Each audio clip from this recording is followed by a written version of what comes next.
Bienvenidos cerveceros y cerveceras a un nuevo episodio del podcast de la Cerveteca. Estamos en ebooks, Spreaker, Amazon, Google, Spotify y también en YouTube. Recordad suscribiros al canal y darle like al vídeo. Y si nos estás escuchando por otra plataforma, pues bueno, siempre puedes ir al ordenador y buscarnos.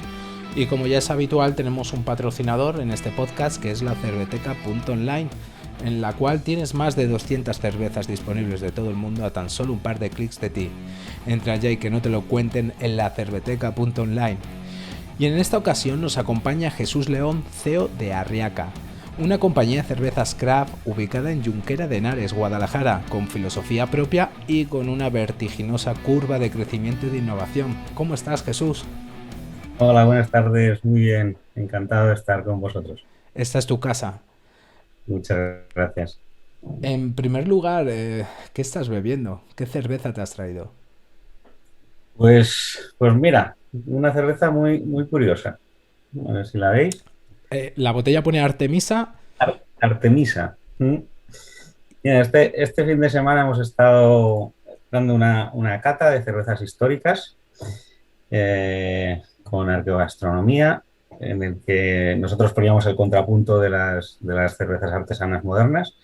Y muy curioso, una empresa nacida en la universidad que, haciendo arqueogastronomía, nunca mejor dicho, investiga sobre productos, sobre cómo se hacían los productos antiguos y los recrea, ¿no? Y en este caso, pues es una cerveza que todavía, evidentemente, no se usaba lúpulo y está hecha con miel, con artemisa, con tomillo, con hierbas aromáticas y la verdad es que es súper curioso.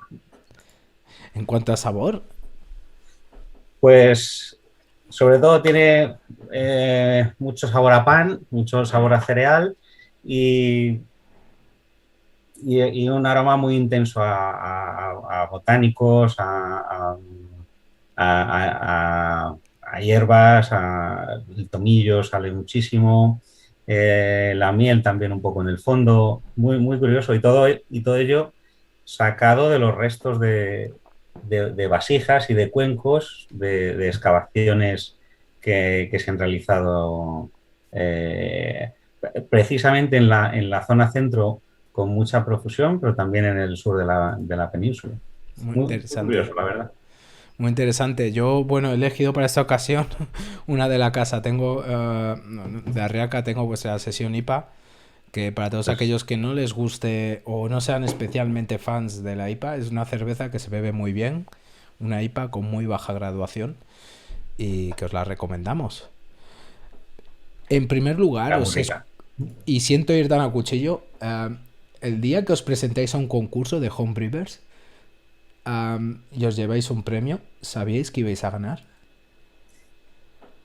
Pues no, la verdad que no. De hecho, pues probablemente, fíjate, si después hemos ganado premios y medallas en concursos nacionales e internacionales, yo creo que como ese nunca nos dio ninguno nos ha dado tanta alegría. Eh, Recuerdo la primera edición el concurso de la tienda de la cerveza, que luego se unió con el Jardín del Lúpulo, que hemos patrocinado durante muchos años después, cuando hemos sido profesionales.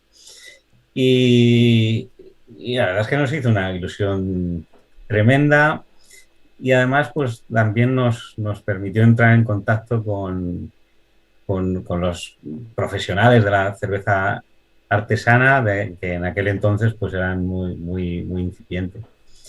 No te voy a decir que fuera la razón por la que nos lanzamos a montar la fábrica, pero sí que es cierto bueno, que nos dio también paso a pensar que una idea de negocio en el mundo de las cervezas diferentes pues podía tener cabida.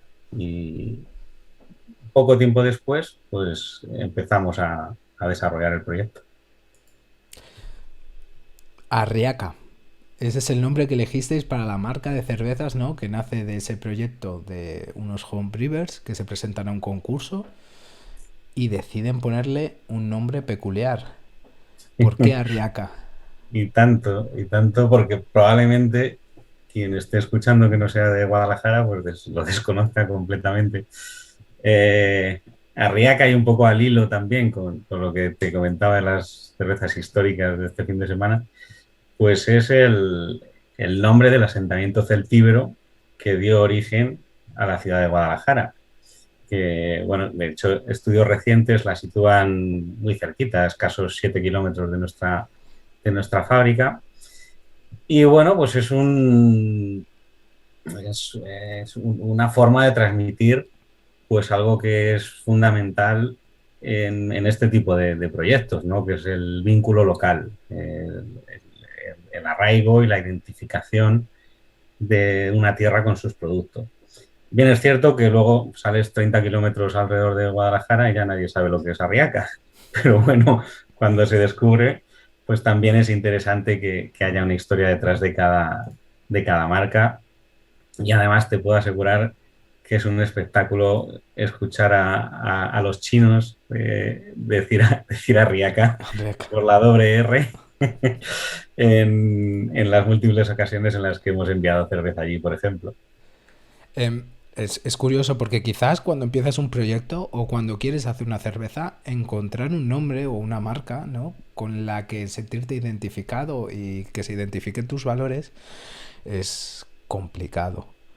Vosotros tenéis una trayectoria curiosa, o por lo menos a mí me parece bastante curiosa. Si nos remontamos un poco a cómo empezasteis ya con una fábrica profesional que tenía ya litros. O sea, creo recordar, no sé, lo tengo por aquí apuntado, si eran los 2.500 litros de cocción. Sí, lo que viene siendo una tirada a la piscina en toda regla y lo que viene siendo pues algo que no te recomendaría ningún, ningún estratega empresarial, ¿no? Eh, yo creo que era el momento adecuado. Probablemente si hubiéramos esperado, hubiéramos tenido una época más larga de pruebas o de producción nómada, por ejemplo, pues quizá hubiéramos perdido el tren de esa segunda ola de microcerveceras que, que por suerte pues hemos podido tener y conseguir un volumen un poquito más grande. Bueno, en aquel entonces, cuando nosotros hacíamos números, esa era la fábrica más pequeña en los que los números cuadraban a medio plazo. Cualquier fábrica un poco más pequeña, la verdad es que los números no, el Excel, y mira que el Excel es agradecido cuando le cambias tres números, pues más pequeño no nos daba y en aquel entonces pues ya era una de las más grandes de las micros o del equipo más grande de los que se ponían en aquel entonces en España. Bueno, por suerte hasta ese se quedó pequeño y hace ya un par de años que lo cambiamos por uno 3 veces más grande.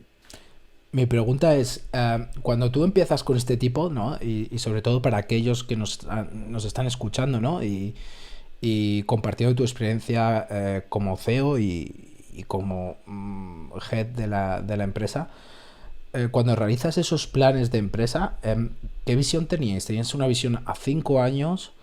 ¿Ese plan de empresa estaba contemplado a 10? ¿O fue, no, este tiene que ser nuestro modelo para subsistir al menos durante 3 años o 4 años? Porque si también echamos la memoria atrás, vosotros empezasteis en el 2014, Uh -huh. creo recordar, estamos en 2021. Um, son en apenas 7 años habéis tenido que volver a sufrir una reforma, ¿no? de vuestras instalaciones. Bueno, la verdad es que era muy difícil hacer un estudio, era absolutamente imposible porque no existía el mercado, o sea, el mercado lo hemos ido creando los microcerveceros y, y no sabías dónde esto te podía llegar. Eh, Fíjate que el primer año hicimos 70.000 litros el año 2019 hicimos unos 640.000, es decir, multiplicarte por 10.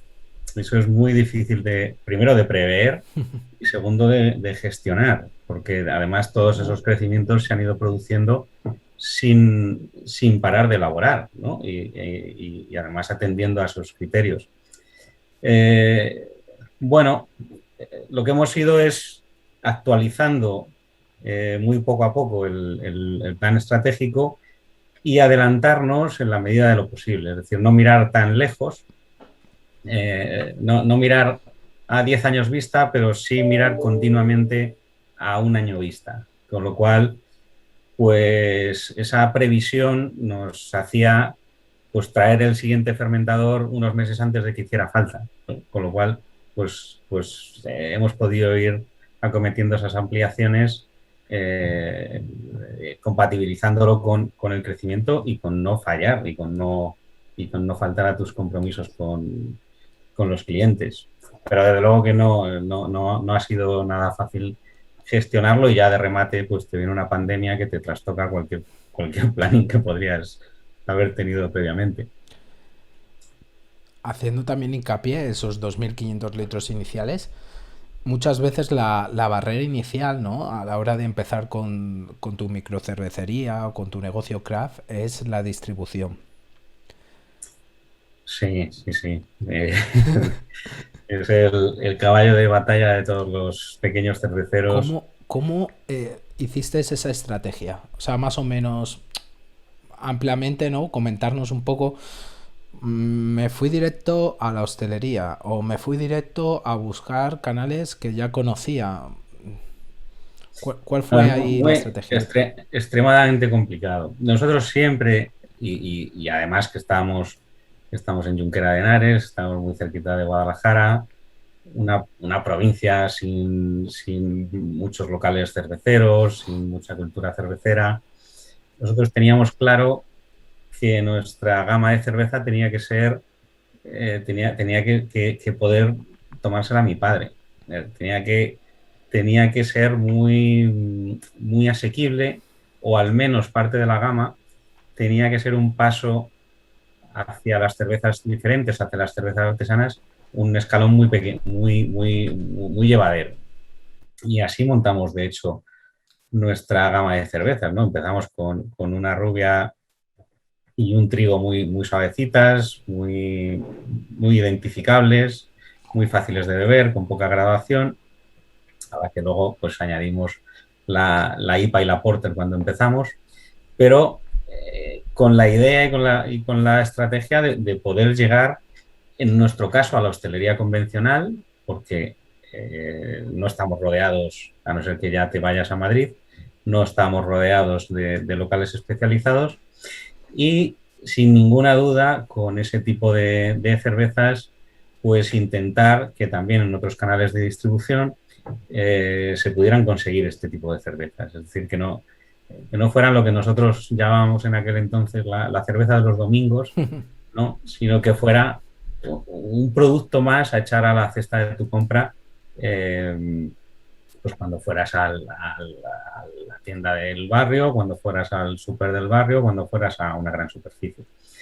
Y con esa estrategia un poco global de disparar a cuantos más canales mejor y de explorar cuantos más canales mejor, fue un poco lo que estuvo en la génesis y además, pues yo creo contentos de haberlo hecho, porque ciertamente el crecimiento en hostelería está cada vez más complicado con la presión de las grandes marcas. ¿Y cómo os ha tratado Guadalajara? Porque muchas veces os he escuchado que dentro de la filosofía, como bien has comentado, es no ser una cerveza de domingos, pero ser la cerveza de Guadalajara, ¿no? De la gente de aquí. Sí, bueno, en Guadalajara la gente se ha identificado muchísimo con la cerveza, no ya solo por el nombre, sino yo creo que por la propia marca, por la evolución, porque Guadalajara también es una provincia que le encanta también tener productos con los que identificarse, ¿no? Y no había tantos, ¿no? Entonces tienes la miel de la Alcarria, tienes los bizcochos borrachos, o tienes al final eh, la gente también se siente orgullosa, ¿no? De que en su pueblo, en su tierra, pues se hagan productos de alta calidad que son capaces luego de exportarse a otras provincias, al resto del territorio nacional, incluso a otros países.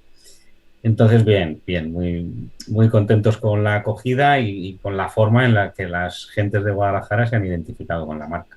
Además, Guadalajara, y tú lo sabrás de primera mano, es una provincia muy, muy grande, Y tanto. extremadamente grande. La densidad de población, yo no sé cómo estará para la superficie que es, pero una pregunta así un poco off topic, si tuvieras que recomendarle a nuestros oyentes algún sitio o algún lugar dentro de Guadalajara que visitar, ¿qué les recomendarías? Bueno, pues tú fíjate, si alguien no ha visitado Siberia, pues solo tiene que irse al señorío de Molina y, y estaría en una zona con una densidad de población inferior a la de Siberia. O sea, fíjate si somos una provincia muy curiosa, porque nosotros en Arriaca, que estamos en un pueblo, bien es cierto que es un pueblo de 4.000 habitantes, un poco más grande que el pueblo medio de la provincia y muy cerquita de la capital, pues no tenemos los mismos problemas, pero estamos muy involucrados en el tema del desarrollo local. De hecho, somos miembros de la Junta Directiva de ADAC, del Grupo de Desarrollo Local de la Alcarria de la Campiña, que es donde estamos ubicados. Y sí que es cierto que Guadalajara tiene unas circunstancias muy características. Tenemos más de 300 municipios con solo 250.000 personas, de las que el 90% estamos pegaditos a la capital, que es la zona más cercana al corredor de Henares y a Madrid.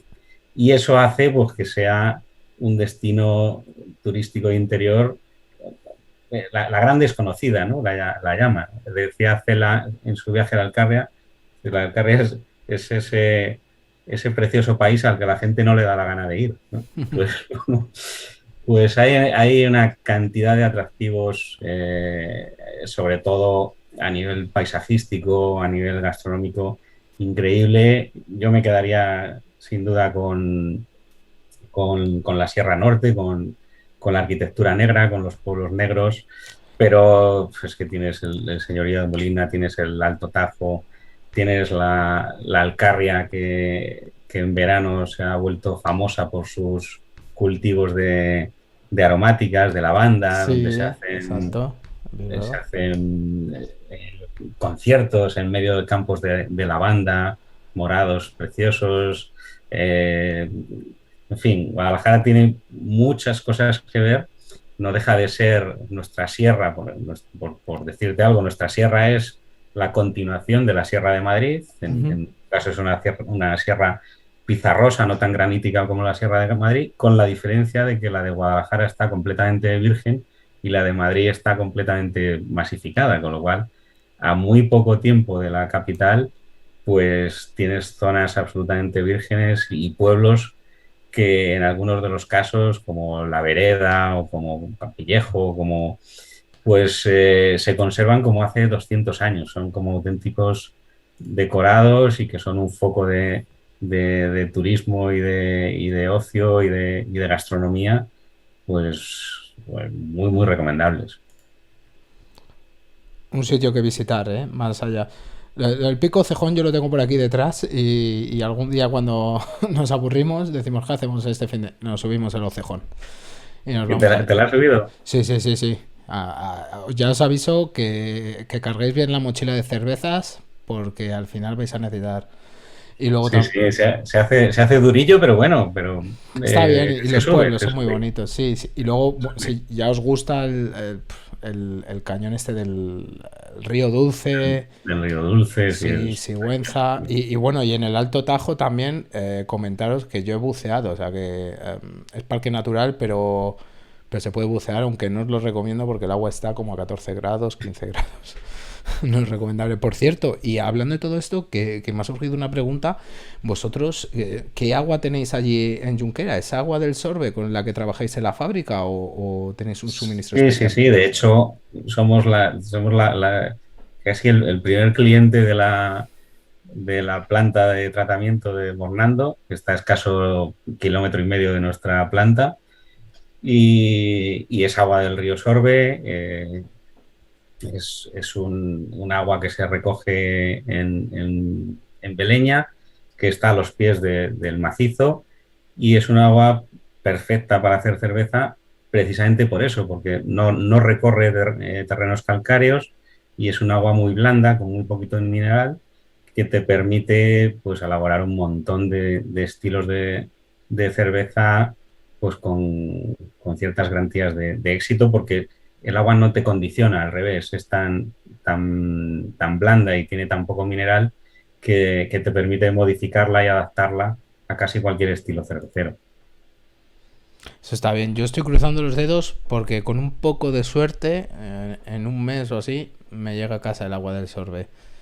Que hasta ahora Bueno, estábamos tirando de los acuíferos que había por aquí abajo, que no es un agua que esté para pues beber. ya verás qué cambio, es una maravilla. Sí, lo que pasa que es un poco historia porque por lo visto no hay agua para todo el mundo aquí en Guadalajara del Sorbe. Entonces ya cuando son, yo por ejemplo mi pueblo, o sea, yo donde vivo justo en la frontera con Madrid. Yo salgo de mi urbanización y es Madrid. Pero aquí no había llegado el momento y somos 2.000 habitantes, entonces tampoco había sido un problema de primera necesidad. Volviendo otra vez a Riaca, creo, bueno, creo no. Hemos podido ver, o se pueden ver vuestras cervezas en retailers de distribución bastante común, ¿no? Como puede ser Eroski, bueno, Aldi. Yo en este caso las he visto en Aldi, las he visto en Mercadona.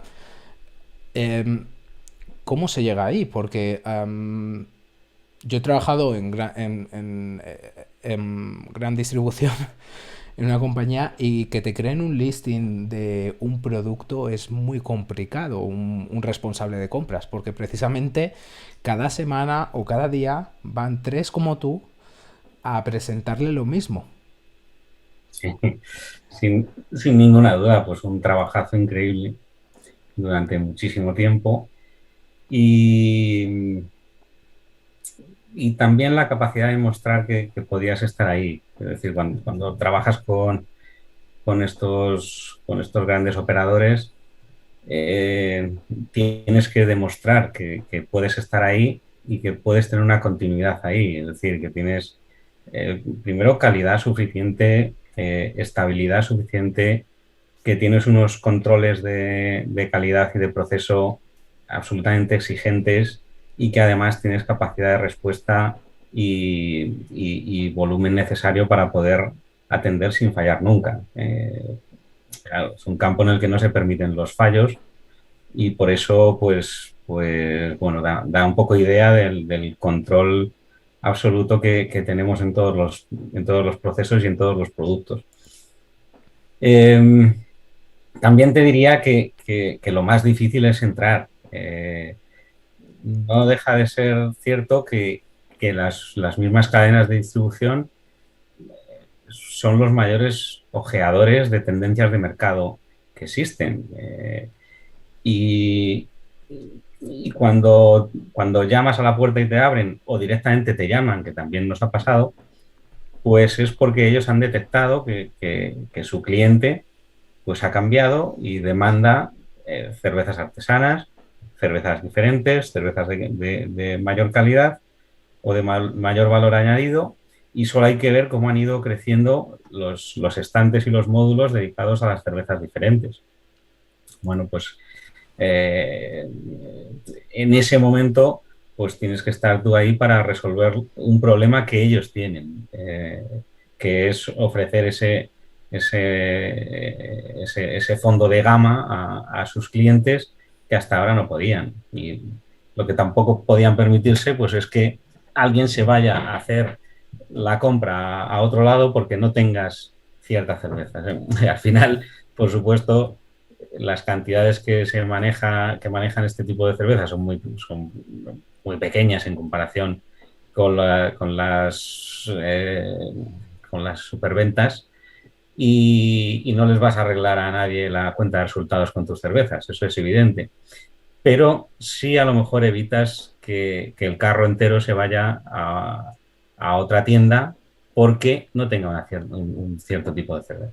Entonces, bueno, yo creo que han sido ambas cosas. Una coincidencia en el tiempo, el cubrir una necesidad, junto con una estrategia decidida desde el principio de llegar a cuanta más gente mejor, junto con pues unas instalaciones, unos procesos y una metodología de producto, de proceso y de calidad, pues muy, muy exigente y muy importante, que te permite mantenerte. A raíz de esto, no sé si nos puedes comentar algo, sobre todo yo creo que la principal diferencia entre este homebrewer o este productor nómada es que muchas veces vosotros la producción la tenéis que planificar quizás a un año antes, ¿no? Un año vista, porque tienes clientes muy exigentes que no puedes romper a lo mejor esta cadena de supply chain o de logística para poderles abastecer. Bueno, pues te puedes imaginar que nuestro planning es un encaje de bolillos continuo. Es, eh, y más en los momentos en los que hemos tenido también ampliaciones o modificaciones en fábrica, pues parecía el planning de la NASA. Unos quebraderos de cabeza increíbles. Pero bueno, por suerte, la verdad es que siempre hemos llegado a tiempo y por desgracia, pues tampoco nos podemos planificar, ojalá, a un año vista, pero sí que con bastante tiempo de antelación tienes que tener muchísimas cosas en cuenta e incluso tener, pues luego diferentes vías de salida, porque en cualquier momento te surge un nuevo pedido, una nueva promoción que tienes que cumplir en un tiempo establecido.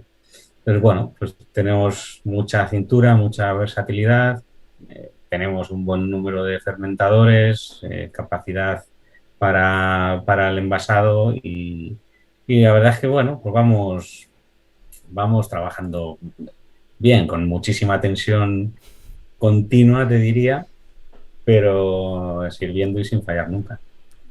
Importante. Creo que habéis fabricado marcas blancas. Corrígeme si no es verdad. Sí, No sé sí, si se sí. pueden decir o no. Sí, sí. Eh, De hecho, actualmente pues estamos haciendo la marca blanca de Aldi, del Corte Inglés. Estamos empezando con Eroski también. Bueno, es un poco lo que te decía al principio. pero ¿es la lager o no es lager o No, no, no, no. SIPA? Siempre, siempre son recetas específicas Para ellos, cada uno. para ellos, exactamente igual que con otros muchos nómadas con los que trabajamos, que o Claro. bien traen sus propias recetas o bien las desarrollamos nosotros, pero siempre cervezas diferentes a nuestra gama, por supuesto. No, Ahí es nuestra gama donde iba a nunca entrar va yo. en otra etiqueta. Con una agenda tan apretada, en el cual, pues oye, tienes diferentes clientes, tienes diferentes líneas de producción, aún así trabajáis con nómadas y con colaboraciones. Sí, de Em, hecho, es un porcentaje importante de nuestra producción. Y siempre lo hemos hecho desde el principio. Primero porque, bueno, pues al final tenemos una fábrica de cerveza y esa fábrica es para hacer cerveza. Entonces, a cualquiera que quiera hacer cerveza, pues evidentemente se la hacemos. Segundo, porque también te da un abanico de estilos que a lo mejor tú no trabajas o no trabajas tanto.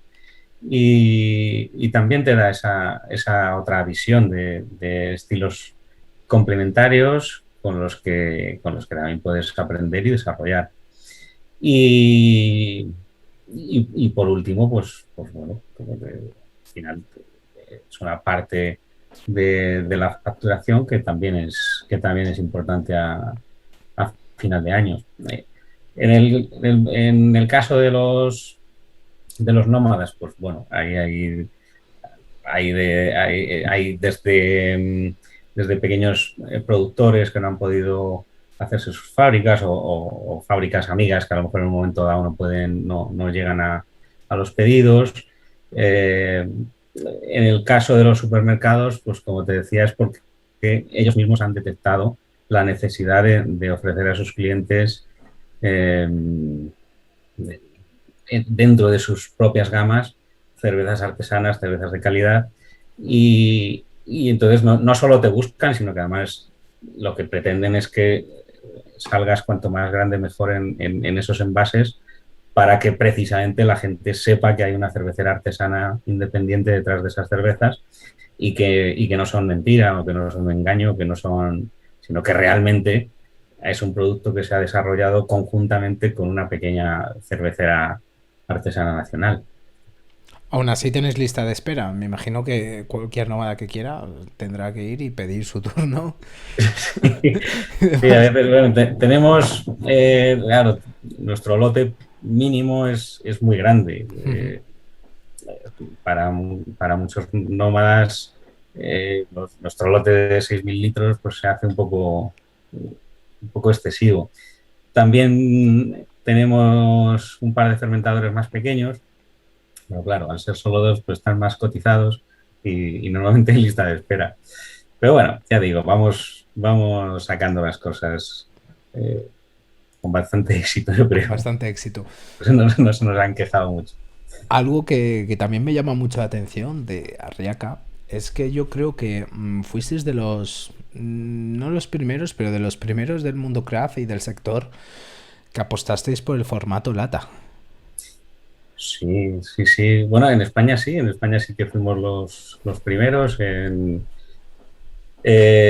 Los primeros realmente fueron en Estados Unidos, Mm. Oscar Blues, creo que en el año 2000, no recuerdo exactamente el año. El caso es que el crecimiento que habían tenido las latas y las cervezas de calidad en lata había sido exponencial en los últimos años, sobre todo en Estados Unidos, que al final es el referente en el que nos miramos todos. Y bueno, pues aquí en España la verdad es que no se había lanzado nadie todavía y bueno, fuimos los primeros también convencidos, primero por la filosofía de, de cervezas para todos y pensando que ese envase podría abrirnos las puertas a otros canales de comercialización. Y segundo, y más importante, pues lejos de ser un envase que a nuestro nivel sea más barato o que economice con respecto a la botella, que no lo hace, pues lejos de eso era el convencimiento de que estabas utilizando el mejor envase posible para ciertas cervezas.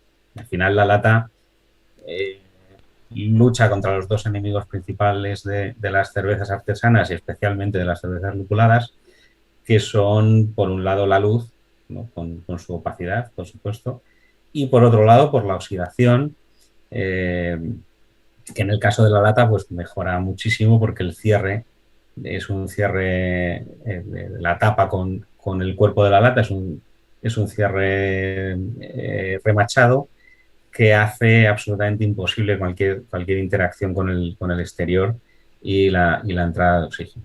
Entonces, al final, el convencimiento de que estabas apostando por un envase que objetivamente era mejor para cierto tipo de cervezas lupuladas y, y, el convencimiento además, bueno, ahora está más en boga o más en boca de todos, de que es un envase mucho más sostenible, reciclable infinitamente, que ocupa muchísimo menos espacio, que tiene un impacto en el transporte en cuanto al volumen y al peso, tanto a la hora de producir como a la hora de distribuir, como a la hora de reciclar muchísimo menor que otro tipo de envases.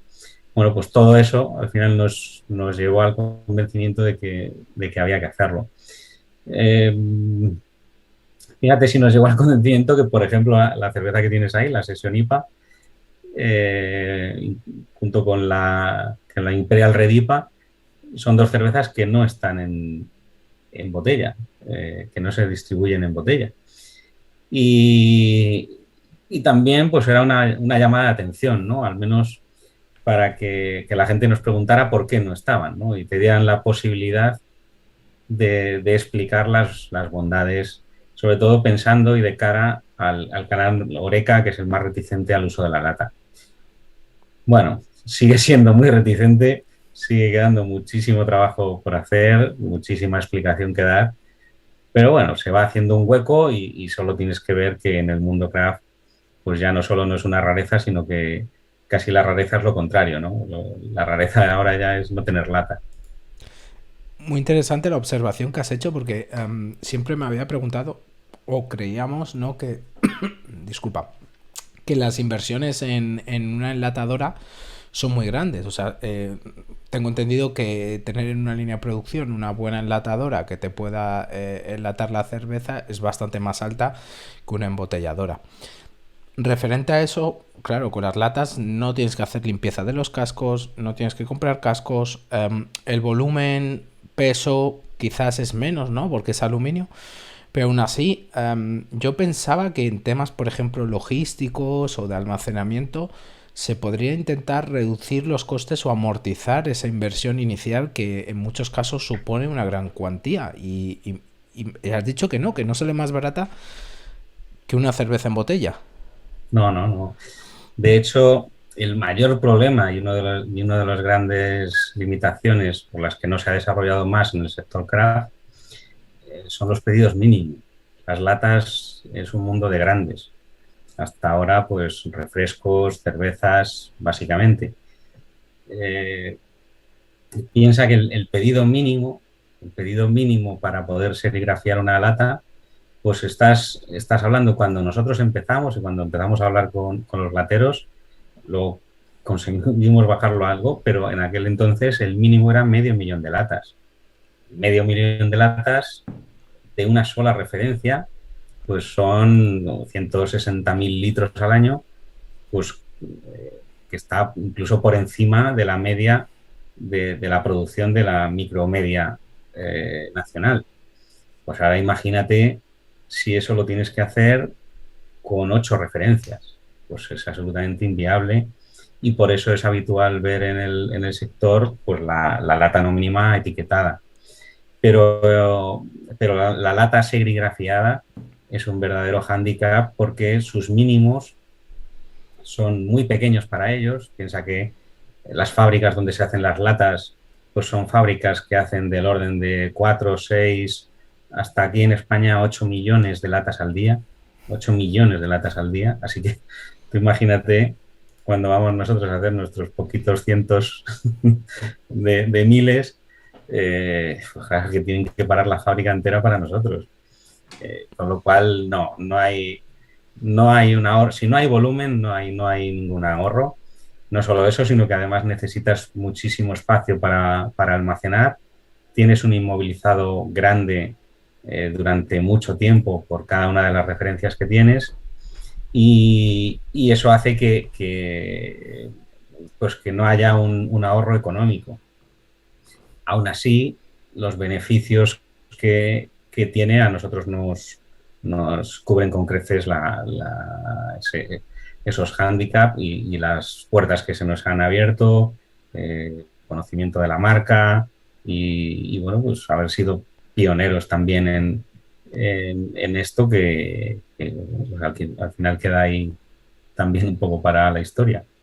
También se alarga el ciclo de vida del producto, ¿no? Imagino que un producto sin pasteurizar dentro de una lata, como bien has explicado, si no le da el sol, si no hay oxidación, puede Bueno, durar más, no, ¿no? ¿O nosotros no? no la alargamos porque al final eh, el lúpulo, se diga lo que se diga, evoluciona y normalmente no para bien. Entonces, al final nosotros seguimos dándoles un año de caducidad y sí que es cierto que la lata no está pensada para envejecer cervezas. Por ejemplo, nuestra Imperial Russian Stout no se hace en lata, solo se hace en botella porque es una cerveza susceptible de que tú te la guardes y te la hagas dentro de 5 o 6 años, cosa que con la lata no podrías hacer.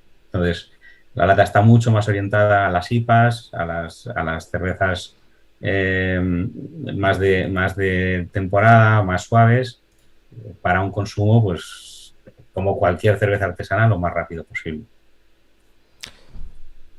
Hemos escuchado muchas veces, sobre todo ya derivado del mundo de las grandes cerveceras, ¿no? El término de más malta y menos marketing. Mm. Evidentemente, hoy por hoy, el marketing es necesario y se tiene que hacer tanto si eres una micro como si eres una de las grandes. Pero es curioso porque vosotros en vuestro portfolio, por ejemplo, tenéis una lager. Y eso sí que lo hemos hablado en algún episodio, que sobre todo lo que es la producción industrial y en grandes cantidades está tendiendo a quitar esa malta y sustituirla, por ejemplo, por maíz, ¿no? Que eso también se ha visto en las grandes cervezas americanas o incluso en las asiáticas se puede ver que es el arroz. ¿Pasará algún día esto en Arriaca? Bueno, fíjate, nosotros somos miembros fundadores de AECAI, de la Asociación Española de Cerveceros Artesanos Independientes. Es algo que aparece en nuestros estatutos, pero también matizado. Es decir, eh, nosotros estamos, fíjate, la cerveza que te enseñaba, ¿no? Hace Mm. 2000 años que le echaban de todo a la cerveza, pero de todo. Y además siempre buscando algo. En aquel entonces probablemente lo que más les importaba era que no se echara a perder o que durara un poco más de tiempo. Ahora lo que nos interesa es obtener nuevos sabores, obtener nuevas sensaciones, eh, nuevas experiencias organolépticas. Entonces nosotros no estamos en contra de ningún aditivo o adjunto que se añada a una cerveza, siempre y cuando sea por razones de aportar un valor añadido a esa cerveza. Si es evidentemente para abaratar como los ejemplos que me estabas diciendo, pues por supuesto que sí, pero fíjate, recuerdo que Sebe de Sebe Brau hizo una de las primeras cervezas con arroz, pues que era una maravilla. Entonces, al final el ingrediente, nosotros siempre nos hemos alejado un poco de definiciones muy manidas de artesanía versus industrial, en el sentido de que nosotros somos más partidarios de la definición de cerveza artesana como proceso, como filosofía, no más allá de técnicas, eh, algo más relacionado con el ingrediente, con el saber hacer, con el proceso, con la calidad, con el anteponer el producto al beneficio. Eh, nos encontramos más a gusto con esos términos. Por lo demás, no estamos cerrados absolutamente a nada. De hecho, te diría que casi hemos ido rompiendo muchos de los mitos que se manejaban en el sector. Pues cuando empezamos, efectivamente, a hacer una lager era casi un sacrilegio, ¿no? Porque era lo más parecido a las cervezas industriales, cuando lo que nosotros pretendíamos era precisamente dar a la gente una opción en bueno de ese estilo cervecero, ¿no? Y nosotros salimos con una lager desde el primer día. Pues recuerdo perfectamente que en aquel entonces trabajar en isobárico también era un poco como industrial, ¿no? Y si no refermentabas en botella, pues parece que no eras artesano. Bueno, pues al final trabajar en isobárico significa que tú guardas el CO2 original de la primera fermentación, de la primera levadura que fermentó tu cerveza, y que guardas ese primer carbónico desde el inicio, desde la génesis de la cerveza, y hace que esté perfectamente integrada desde el principio y que luego además pues no tengas que añadirle nada. Entonces, bueno, pues poco a poco se ha ido estandarizando los sistemas isobáricos en la producción. Temas como el filtrado, fuimos también pioneros en el filtrado tangencial. De hecho, Mm. fue un prototipo el que desarrollamos junto con una consultora alemana, pues cuando tampoco estaba muy bien visto el filtrado en las cervezas. Bueno, pues nosotros lo que hicimos fue investigar sobre qué tipo de filtrado mecánico que no diera golpes de calor, que no utilizara químicos, que simplemente fuera un filtrado mecánico que conservara aroma y sabor, que a su vez nos permitiera que nuestras cervezas duraran en ese estado que tanto nos gusta del principio, pues durante más tiempo. O bueno, la misma lata. También la lata fue motivo de controversia en su día porque pues no mucha gente entendía que cervezas de alta calidad fueran a ese tipo de envases. Quiero decir que nos encontramos a gusto evolucionando en el sector y bueno, no estamos cerrados a nada que no sea dotar al producto de una mayor calidad. Algo también muy importante, sobre todo cuando si hacemos un análisis del mundo craft y del marketing que se desarrolla con este tipo de productos, el sentimiento de comunidad y de cercanía. Y cómo, pues bueno, cómo tienes ese nexo o esa unión con la gente que te rodea. Yo os he hecho un vistazo, la verdad que invito a todo el mundo que vaya a vuestro canal de YouTube. Tenéis unos vídeos muy buenos en los que explicáis dentro de la fábrica, por ejemplo, el filtrado y también otros procesos de elaboración, y enseñáis parte de vuestra fábrica, que está muy bien para acercar a todo el mundo. Y luego también tenéis el tema de recetas, que habéis empezado a trabajar con, no recuerdo el nombre del chef. Alberto Letón. Alberto, sí. Pero aún así, ¿cuáles son? Y sé que en la época pre-COVID habéis realizado un festival de música, una serie de conciertos, ¿no? Patrocinabais. Sí, sí, sí. ¿Cuáles son las actividades que hace Arreaca con la comunidad que les rodea? Bueno, pues por desgracia pues, nos gustaría hacer más cosas, pero claro, Hombre, yo imagino que ya dar empleo, que no sé cuánta gente puede trabajar con vosotros allí en Junquera. sí, somos 11 personas ya Sois... directamente dependientes de la fábrica, todas de la zona además, y muchas incluso recicladas de nuestros antiguos trabajos.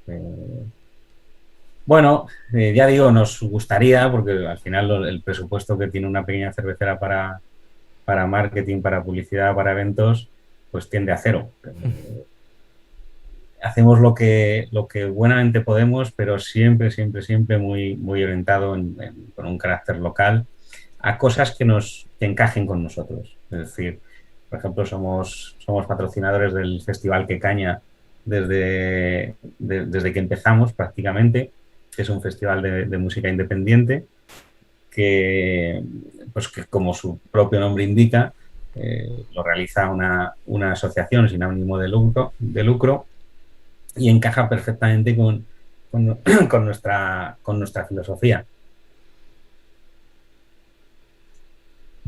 Y luego es una maravilla comprobar pues lo que mola ir a un concierto con cerveza artesana, ¿no? Y ver los litros de plástico corriendo. Es un poco chocante, ¿no? Pero ver cómo también el aspecto lúdico de la cerveza pues se puede disfrutar con cerveza artesana y con la garantía de que al día siguiente ni te va a doler tanto la cabeza ni vas a tener la tripa tan hinchada. Y la verdad es que es una experiencia muy, muy gratificante ver a la gente compartir litros volverá, ¿eh? Volverá. Compartir litros de cerveza artesana. Es súper curioso. También con el tema de la gastronomía, siempre hemos pensado que la cerveza artesana tiene que estar ligada al maridaje, ligada al mundo gastronómico. Entendíamos que esa parte era algo que había acaparado el mundo del vino de una forma masiva y no entendíamos que la cerveza no hubiera entrado en esa parte del pastel. Bueno, no entendíamos, lo entendíamos perfectamente, si solo había un estilo. Entonces, pues solo había un estilo y además si te tomabas tres ya no comías. Con lo cual, pues difícil maridar. Sin embargo, ahora con las cervezas que proponemos los microcerveceros, pues no solo tienes una gama absolutamente increíble, sino que además pues siempre va a haber un plato que maride mejor con una cerveza o con otra. Y además, pues todo el tema que te comentaba del gas natural, pues que hace que no te hinches y que sea una experiencia con cerveza que es fresca, que es con una graduación inferior a la del vino y que además pues no te hinche, te va a permitir maridar desde los entrantes, pasando por los primeros, siguiendo por los segundos o los platos principales y terminando con el postre pues con una Russian Imperial Stout o una Porter, pues que es una maravilla. Acabar una cerveza con un brownie de chocolate casero y una Russian Stout, pues fíjate que remate, ya no hace falta el gin tonic. Te iba a preguntar, ¿estáis muy cerquita de Madrid? ¿Podemos visitar vuestra fábrica? ¿Qué tenemos que hacer si queremos visitar vuestra fábrica? Bueno, pues ahora desgraciadamente esperar, porque con el tema de la pandemia las suspendimos y bueno, pues esperemos que en un futuro no muy lejano podamos retomarlas, pero evidentemente según orientábamos las visitas y las catas, pues es absolutamente incompatible con la mascarilla y con la distancia. Al final, pues allí nos juntábamos todos los sábados, 40, 50 personas, a tomar cerveza, a hablar, a tener contacto y eso es ahora absolutamente inviable. Pero bueno, esperemos que vuelva y que vuelva pronto, porque sí que es muy interesante y la gente, pues es una experiencia que casi nadie ha vivido. Hay muy poca gente que haya tenido la oportunidad de visitar una fábrica de cerveza, por suerte cada vez más, pero hay millones de personas que no saben lo que es y cuando lo conocen se sorprenden y se sorprenden sobre todo de todo lo que hay detrás del mundo de la cerveza y que hasta hace muy poco tiempo pues se les había ocultado. Que tenéis también vuestra tap room. Bueno, yo no he estado, espero que poder Pronto, ir pronto, pronto que estás pronto. cerca. Encima estoy cerca, sí, no tengo excusa yo. Tenéis vuestra tap room, pero ¿qué es lo próximo de Arriaca? Bueno, pues siempre estamos dándole vueltas a cosas, eh, explorando también las líneas de mercado. Parece que la tendencia o una parte de la tendencia del mercado pues está en cervezas con menor gradación alcohólica, con cervezas sin alcohol. Eh, bueno, ahí hay diversas vías de estudio que bueno, nos vamos planteando y que poco a poco pues irán viendo la luz. ¿Habrá un hard setzer o no? Bueno, son nuevas líneas que desde luego hay que explorar, que son susceptibles de elaborar y que son muy compatibles con los procesos que se realizan en las fábricas de cerveza. Y bueno, ¿por qué no? Estudiando cosas estamos siempre. Siempre. Que es algo que os ha caracterizado siempre, ¿no? Ese puntito de innovación y de intentar ir un paso por adelante. Nada más, Jesús, agradecerte tu tiempo, el haber estado aquí con todos nosotros y compartir todo esto que me parece bastante interesante, porque creo que al uso no sois una craft que nace micro, estás un tiempo micro y sigue micro, sino que habéis tenido un proceso evolutivo bastante grande y sois un ejemplo y un referente. Por último, ¿hay algo que quisieras compartir con nuestros oyentes? ¿Algo que no se nos haya quedado en el tintero o te gustaría comentar? Bueno, quizás resaltar lo orgullosos que podemos sentirnos los microcerveceros y todos los que formamos la gran familia de la cerveza craft en España por por el desarrollo tan brutal que hemos provocado en los últimos años. Eh, Sin duda que la gente ha descubierto una nueva forma de acercarse a la cerveza y yo creo que eso ha llegado para quedarse. Y es muy de agradecer. Además, la cerveza siempre es muy agradecida cuando vas a las ferias, cuando siempre está cerca de nuestros momentos de ocio.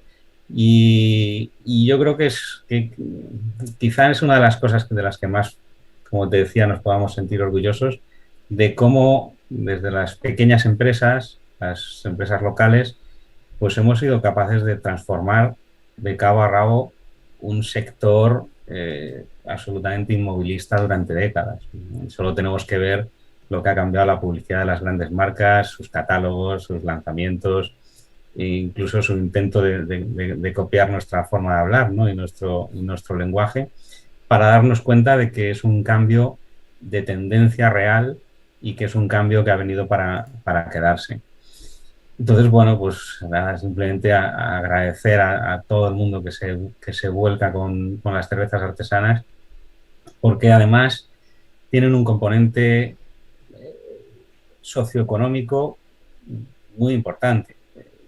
Detrás de este tipo de iniciativas, pues normalmente hay pequeñas empresas que en muchos casos están en entornos rurales, que generan riqueza a su alrededor, que, que hacen cierta la tan manida economía circular que la llevan a cabo y que bueno, pues que también generan un sentimiento de comunidad y de revertir en la comunidad la riqueza que se genera a su alrededor y que no viaje por ahí a SICAPs y allende los mares, ¿no? Nada más, agradeceros la oportunidad de estar un rato charlando y de dar a conocer nuestro proyecto y que ojalá os vaya muy bien. Gracias a ti, Jesús, por tu tiempo. Recordaros rápidamente que si no encontráis Arriaca en vuestro supermercado habitual, lo podéis hacer a través de su web, ¿vale? Tienen habilitada la venta online y si no, en vuestras mejores tiendas de cerveza. Ahí vais a encontrar Arriaca. Muchísimas gracias. Este ha sido el episodio de hoy y muchísima salud a todos.